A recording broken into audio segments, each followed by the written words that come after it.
My name's Jason Leveille. I'm the gaming sommelier. I go by Smiley.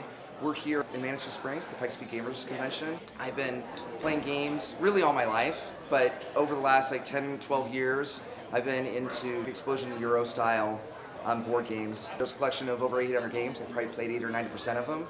I love reading rules, and so I figured them out, and so my job is to give recommendations to everybody, pair those games up, and then as I walk the room, and I'm going to explain how rules are going. 4 levels, it's an abstract game, and really all that means is that there's not some sort of theme, so it's not like, it's about pirates, or there's a story or something that's being told, but you're just moving, you've got pieces of different colors. The game overall, it's got a pretty simple rule set.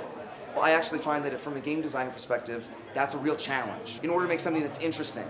So typically I end up, and there's a lot of people that have an abstract, I kind of have this good sort of idea, and you play for a little bit and it just ends up it falls flat, because you're like, well, there's not much there to it, right? And you kind of almost can think about tic-tac-toe. Tic-tac-toe's easy. There's not enough to it. It doesn't really kind of draw you in.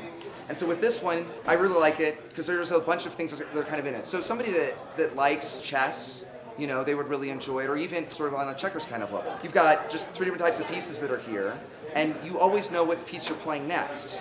And I almost thought, well, wow, I got such a limited set of decisions, I'm not so sure that I'm going to like this. But it turns out that it ends up that there's a lot of choices just in simply what you place, and what you're thinking about is you know what your opponent's also going to do, and you've got to kind of block them. And you've got this whole second level kind of thing of, well, wait a minute, if I'm playing here on this, then I have to go maybe 2 moves down the road, this is what I need to do. And the pieces work together, and so it ends up that some spaces are shared, but not exactly, depending upon which piece is played and when it's played. And so that ends up that there's a bunch of different levels. The other thing that I really enjoy about the game is that you've got the aesthetic of it. So there's 4 different levels, and it ends up that the thing is just, it's really kind of interesting. You're like, somebody's going to look at that and be like, well, what exactly are you playing?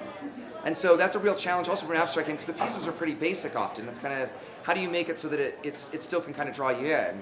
And this game really does it. So my enthusiasm for the game is genuine. I mean, it's not like, oh, well, I'm just sort of shilling for hey, these guys have put me up to it. This is an excellent game.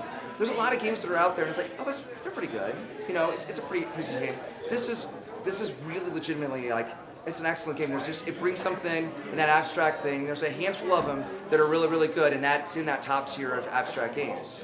Yeah, I'm sure that we'll have one here in the vault for our convention when we have it next year.